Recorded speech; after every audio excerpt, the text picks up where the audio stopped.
What do I do? Okay. Yeah. Okay, I think it works. Thank you very much for the invitation to come here, and also all the preparations, and Gyame, to you again as well. Thank you for the work you've done. So it is part of the panel that I just chaired. Pamela showed pictures of what I work on, the little restaurant and the restaurant in Foça that has the ayazma and other examples of that. I'm a little shy given all the pictures and the work that has been presented today in the conference. So, and the other thing I want to say is that this is a new project, and I'm grappling actually with a big data set that I collected over time, and trying to make sociological sense out of it. So if I'm a little too sociological, it's because I'm trying to really understand the processes and why people do things, and put some order to all of this material that I have now in my hand. Okay, I start. We live in a world of ethnic and religious diversity and divisions, and where the cause of, where religion has become the cause of many conflicts, or if you want, where the conflict is not religious, but identities and the way people mobilize become organized around religious issues, or a religion becomes the kind of organizing principle.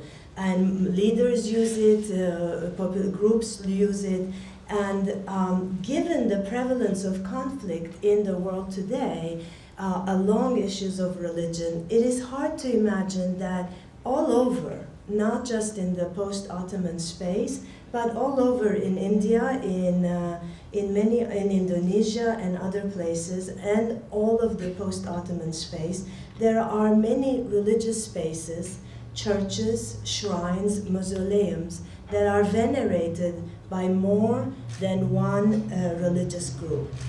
My purpose is, as a sociologist primarily, and a historical sociologist, is to understand the conditions under which the sharing of sacred sites is possible, how it comes about, why it persists across time.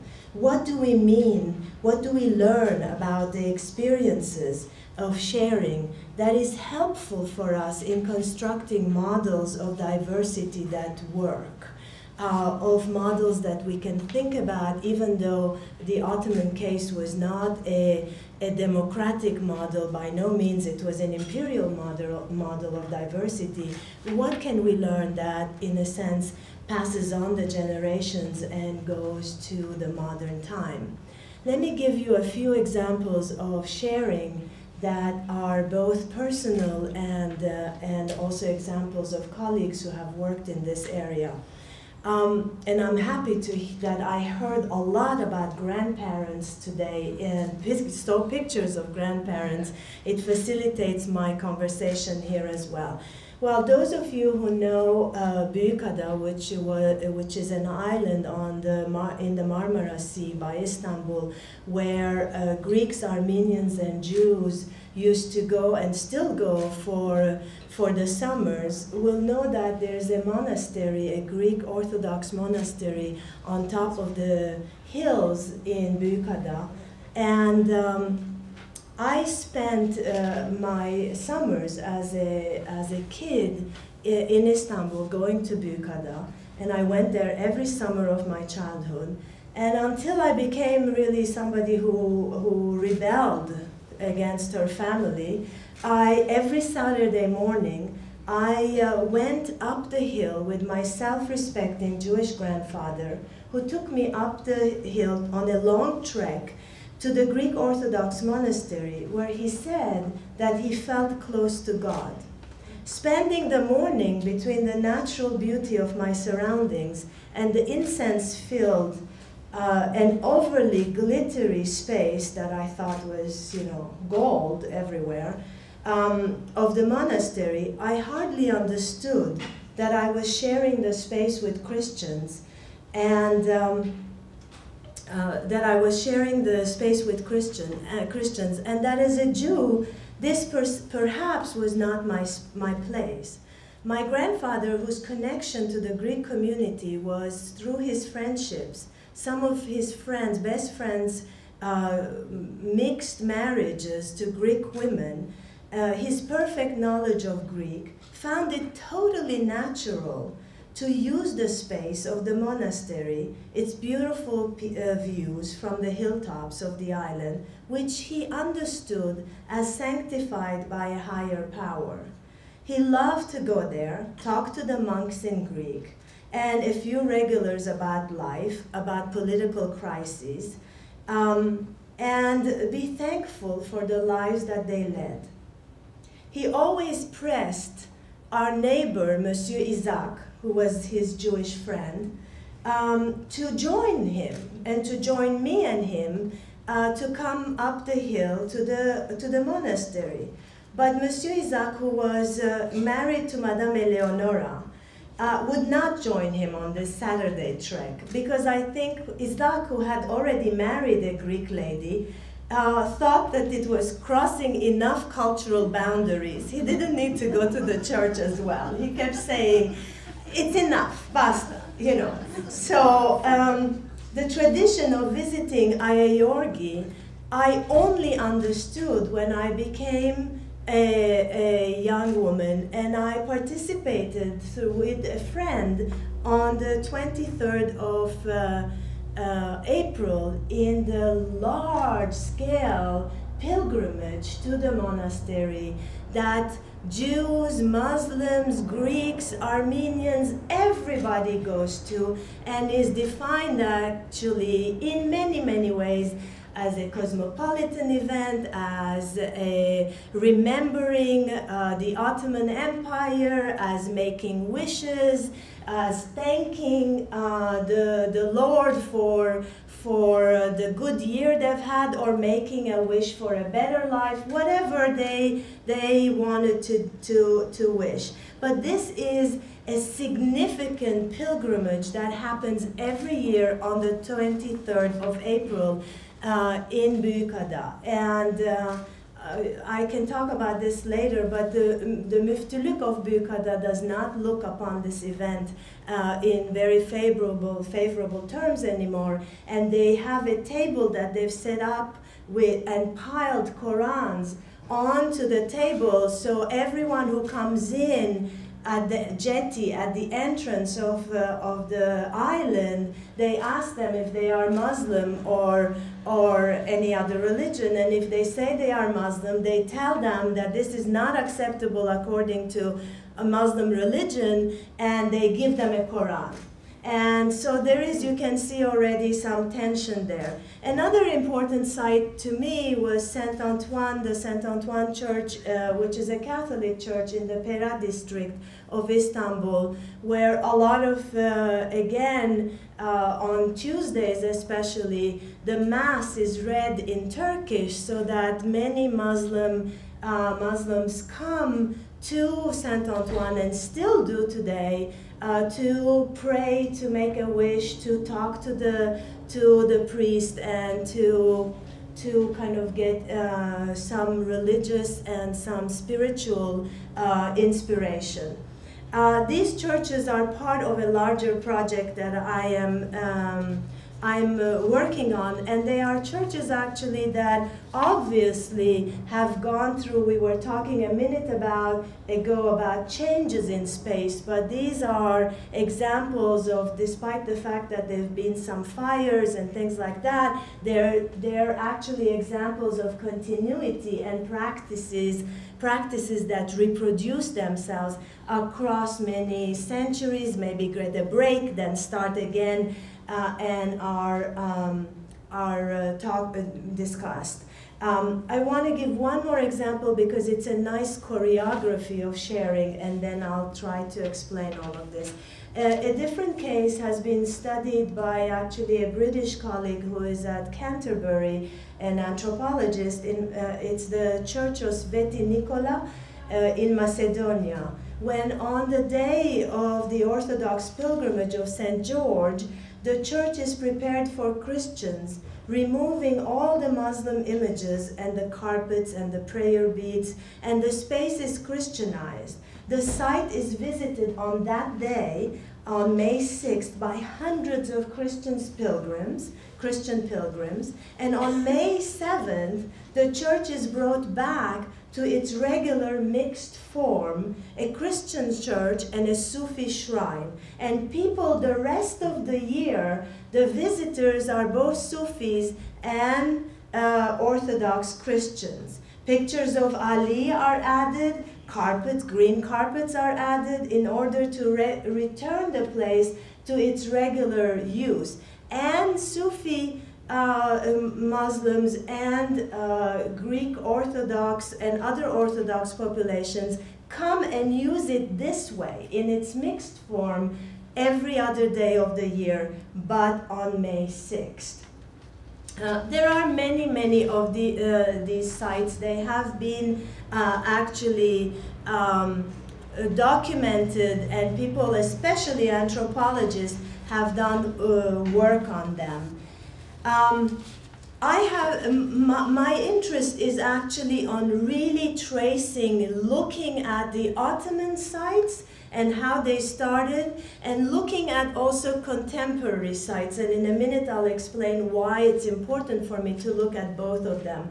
But what I've done up to now is there is this travel historian and very famous British writer, Hasluk, who has written 2 volumes on these what he calls ambiguous sites of sharing, and on converted sites, on shared sites, on all kinds of iterations of coexistence at sacred sites, okay?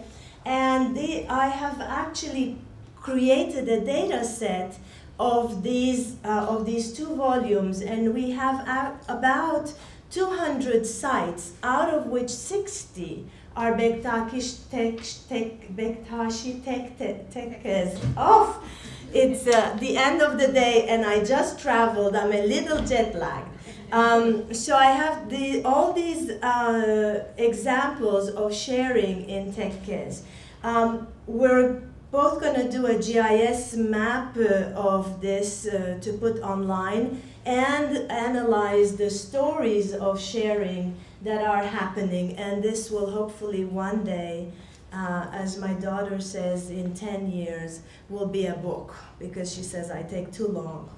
So in any case, this work, to give you a little background and why I think the work fits in this issue of cosmopolitanism, toleration, etc.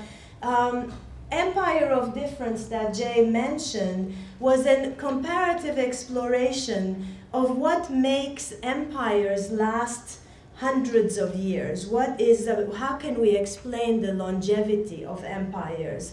And I argued in there that it was their institutional flexibility, their diversity. And I argued that religious and ethnic diversity, if managed well, contributed to longevity. And, but I explained diversity and longevity through the concept of toleration, which I saw very much as a top-down concept of a state policy of toleration that was reciprocated by communities to maintain ethnic and religious boundaries. So the state was interested to create toleration because it made groups live together and created legibility, as anthropologists talk about. And toleration meant not persecuting, it meant allowing physical presence, it meant allowing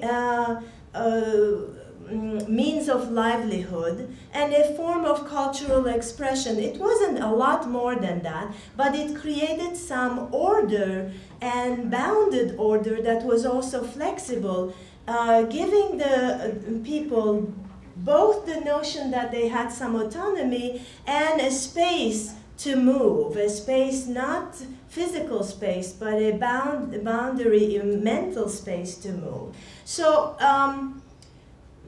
I worked a lot top down. I didn't really spend a lot of time thinking about, under the system of toleration, how did people live?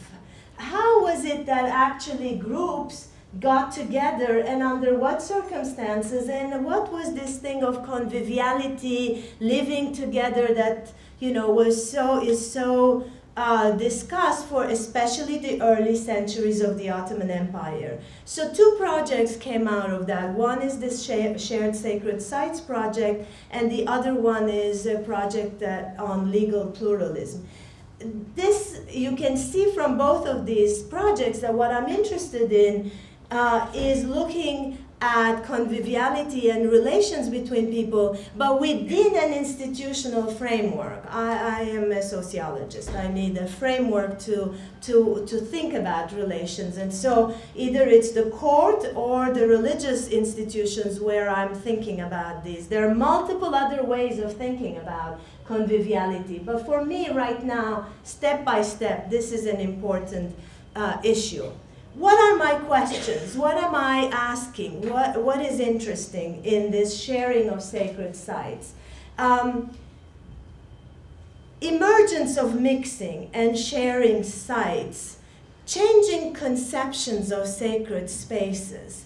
As Vangelis said a minute ago, I'm interested in, he said, how people think about a new site, or how do they, when they move somewhere, how do they see it, how do they conceptualize it? What is it that, how do you change a space from being a mono-religious space to a multi-religious space? And how does it acquire meaning for the different populations that are part of it? So the layering of traditions, the layering of practices, how social practices emerge, that's what I'm interested in. Then I'm interested in looking at mechanisms of sharing. Sharing is not easy. Let's not kid ourselves. Okay, it's not all the rosy picture that sometimes academics give to sharing. Sharing is negotiated. Sharing is, I do it sometimes, you do it at other times, or we do it together, but, you know, who is dominant in this is important. You know, so what are actually the mechanisms of sharing? That's very important to understand and to figure out. Then I'm interested in persistence. Why do people not move on? Why do they just continue sharing spaces? Persistence over time. How does sharing get locked in, as we say? How does it keep happening again and again? That's another question. These are the historical questions. But there's a whole set of questions that we can ask by looking at the contemporary cases, and that's why I move into the contemporary as well. And that we can understand persistence, obviously, from the contemporary cases, but also what we don't have in the historical case, and I don't want to impute identities to the historical case. I don't want to say this was their identity, because I really don't know a lot about how people conceived of their identity. Identity is a modern concept. There are multiple ways in which people saw themselves. So I think, however, today, by looking at getting the kinds of intelligence that we get from people's narratives about why they keep coming, who they think they are, by asking these questions in the modern time, we can get a lot of intelligence about people sharing. So the construction of a project that is across time, but really seriously across time in this case, for me to come to the modern time and do ethnographic research, is because I think I get different knowledge from different historical periods, and I want to put all of that together. To answer these questions, I focus on a few things. I focus obviously still on the role of public authorities. I think in the project there will be a very big difference between imperial states and national states, and how they see multiplicity, diversity, conviviality, and all of this. So on the role of public authorities, states as political formations always operate within a certain cultural ideological understanding of who they are, where they come from, they are the products of their history, and they bring certain cultural schemas that they have together with the strategies that they need to implement on the local, on the ground. So we have to look, and imperial states, as we know, have a propensity to actually accept diversity, at least the imperial states that are the part of the discussion of today, this kind of large, old, early modern and historical states. We can talk about the Habsburg, the Russian, the Ottoman, etc. Religious authorities, as other public authorities, their ideas about sharing and their ideas about mixing and diversity is quite diverse as well, because on the one hand, orthodoxy will tend to maintain boundaries and sharpen differences because you can force absolute difference as a sign of piety. You know, you are really different from me, and you're different from me, and I'm very pious in my beliefs, and that way I've enforced piety through difference. Or heterodoxy, that is antinomian movements, popular forms of religion, more mixed movements that are much more flexible and fluid. I also look at boundaries. The sharing of sacred sites is a boundary phenomenon, okay? It's about crossing religious boundaries, religious space, and engaging in relations with those who have been defined as across the boundary. Interactions at the boundaries create and reproduce categories of actors. So boundaries could be have transactions where boundaries could actually stop transactions.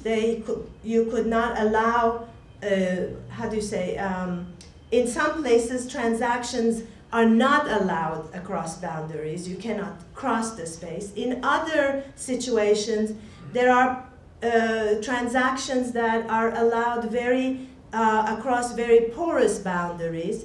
And then there are boundaries that are unidirectional, such as conversion. You can convert in one direction but not in the other, okay? So the way I see boundaries is that I think networks, and that comes to my old work, networks facilitate or prevent boundary action.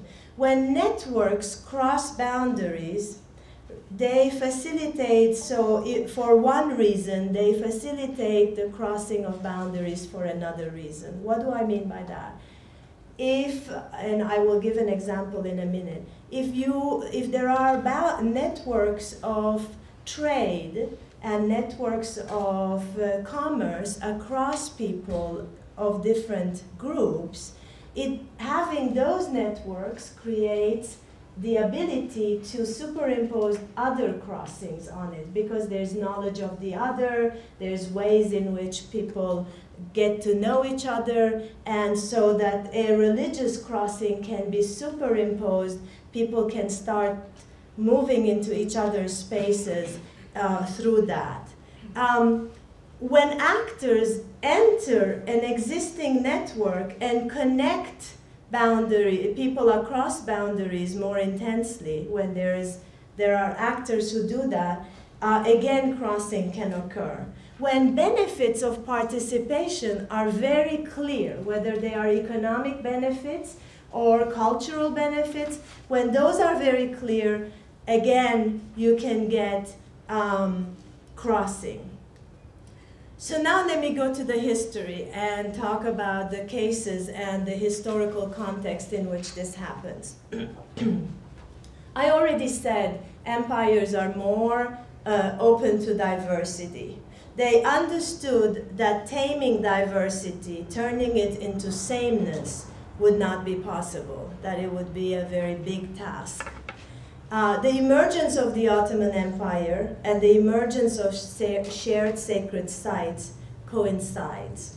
It is during the early period of state-making and empire building that we see the most intense activity of conversion of sites, of appropriation of sites, of sites becoming shared, and of telling of narratives of sharing, the kind of cultural narratives of sharing. The context for coexistence and sharing of sacred spaces is set early during the period of conquest and colonization, with many facilitating factors. And I will just mention them briefly. They've been written about in many places before. One is the Byzantine-Seljuk relations across the frontiers. Both across the borders, there were both conflicts and alliances. There were mixings, there were marriages, there were elite and local cultural mixing across the Byzantine-Seljuk border that created familiarity between groups. Two, Ottoman state strategies. Their demographic, in a sense, their low numbers. Heath Lowry talks about that. Their low numbers, their demographic problems in many ways led them to accept the other, to actually create joint projects with the other, include the Greeks in the process of state-making. Inaljuk calls this process, we were talking this morning about names for words for cosmopolitanism or conviviality, etc. One of the terms that Inaljuk talks about is istimalet, as accommodation. Accommodation to diversity, to the other, is a term that comes out of that. Turkic leaders were not really established very strongly yet in their Islamic identity. The groups of Akunjus that moved into the territory of the Byzantine Empire did not really have a very strong Islamic identity yet. Mixed shamanistic knowledge, local Central Asian cultural relations and mixings from there that they brought together. So they had multiple repertoires of knowledge, of action, and multiple ways of thinking about the other, if we want to use that term. Fourth, the Byzantine decline, hardships at the local level, the fact that the empire at the edges where the Turks were coming in had disintegrated, and both there was disenchantment with the elites, and local poverty helped these groups to actually connect more. So the main agents of these the move into the Christian territory were the Turkish beys, the local leaders, and the Sufi dervish leaders. So there was an unusual convergence, historical convergence, or convergence of historical circumstances, if you will, of state makers that reached out across boundaries to actors in Christian, Byzantine, mercantile, landholding groups who were discontent, who had lost power, and joint projects came out of this. This is the circumstances in which, in a sense, will come to the shared site. Sufi leaders followed in their path. And as we know from Ömer Lütfi Barkan's key article, that is not an article, but is a book-length article, Sufi leaders that connected, that followed in the path of these beys, actually connected the local popular networks. They colonized the space. They actually settled in these places, and as I will say later, they actually involved themselves in the local and created the initial networks that led to shared sacred sites.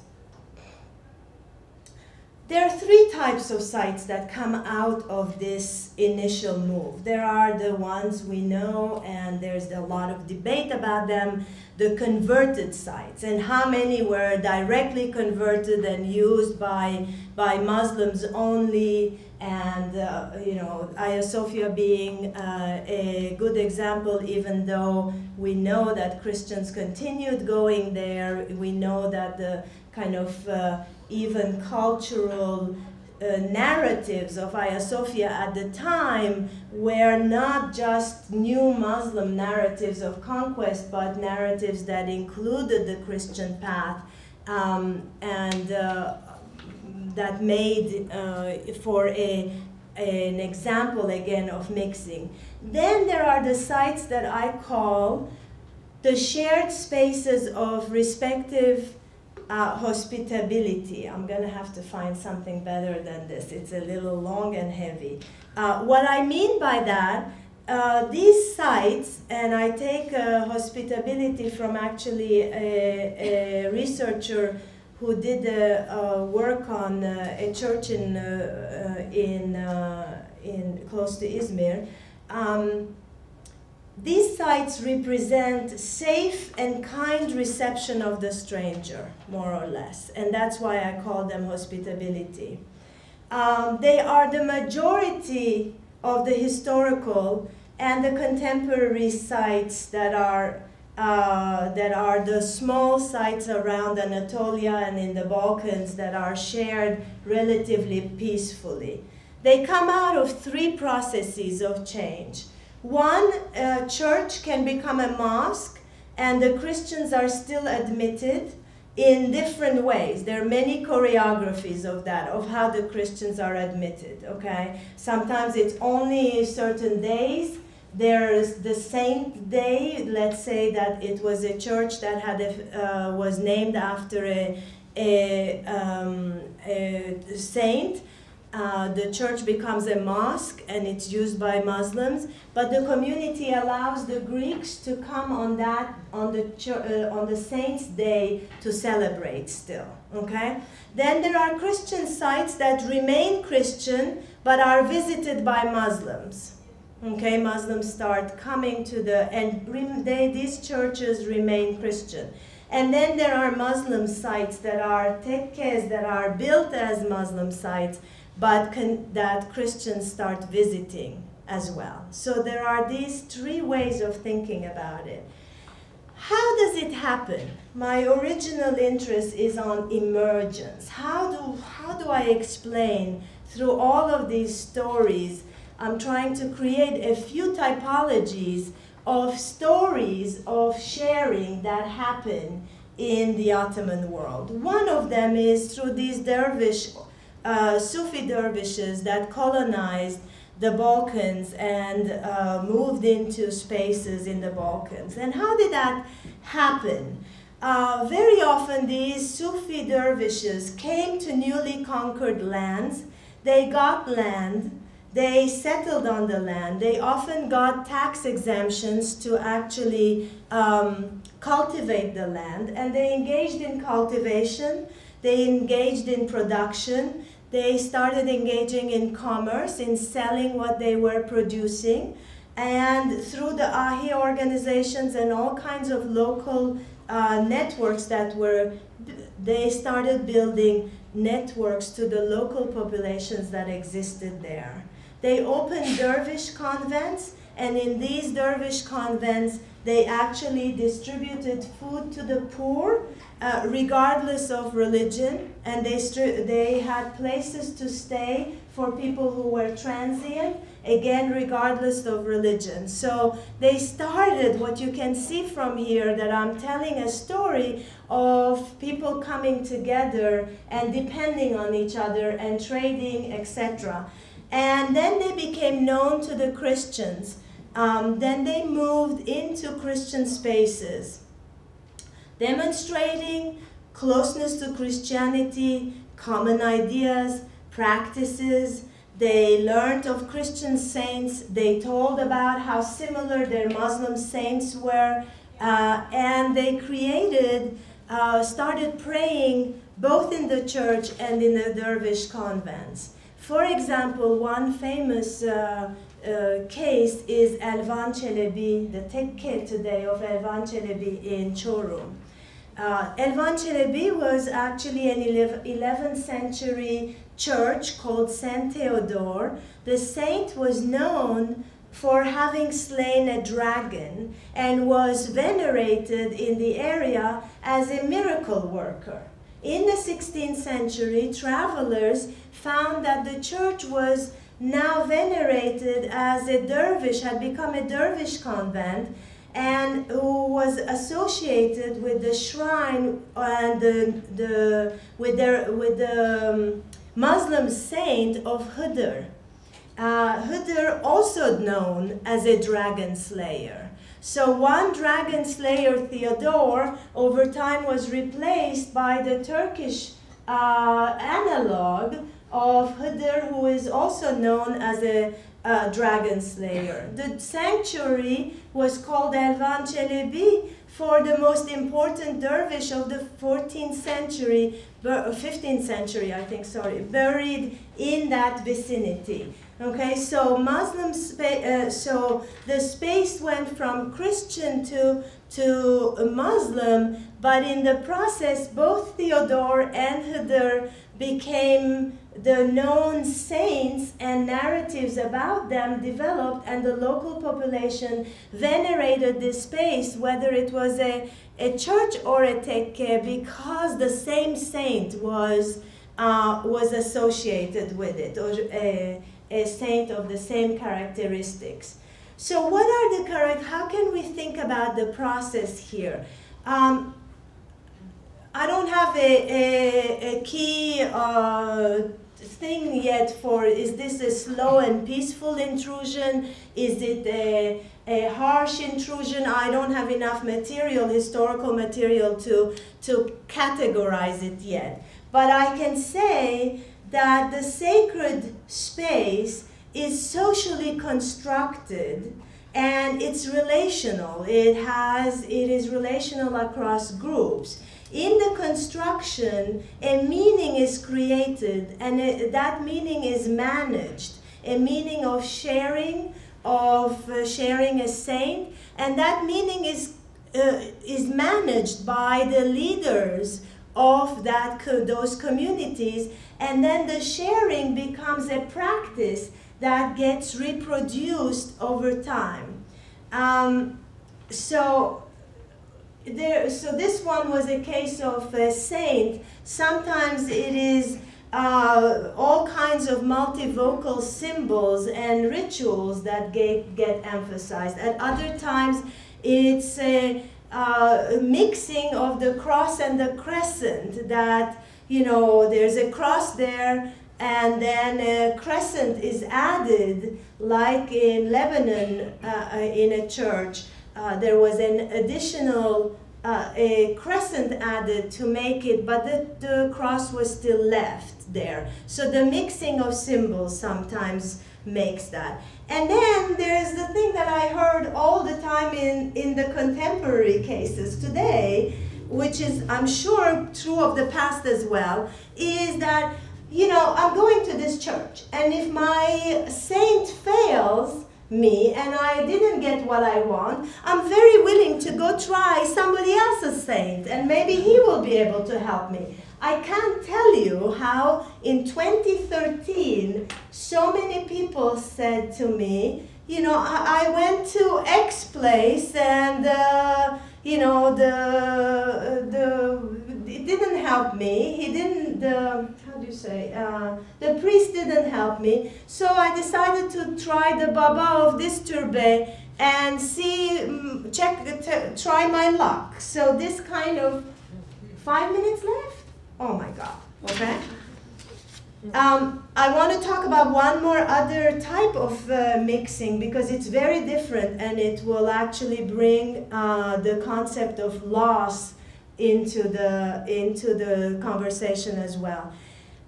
There's another type of space, and that is the ambiguous spaces of mixed worship. These are shrines, churches, sacred locales that are, in my cases, mostly in eastern Anatolian mountains, in the east of Anatolia. They are places where that were in the Ottoman Empire ruled by indirect rule with Kurdish tribal leaders. In these spaces, Kurds, Armenians, Assyrians, Sunni, Alevi, all kinds of different peoples are mixed together at the crossroads between empires, and there have been layers and layers of changes of I don't want to use identities, but of religious affiliations, conversions from Zoroastrian to Christian to Muslim. So there are all kinds of groups that where Armenian became Kurdish, where Kurdish and converted, etc. So people crossing and going to multiple places to pray to multiple saints in order to hedge their bets. And this is not about hospitality. Everybody is going everywhere, in a sense. It's a little frantic, is that a word? Yeah, from what I can read, in the sense that it's about life chances. It's about opportunistic action. Conditions are hard. The places are very much in turmoil, empires coming in and out.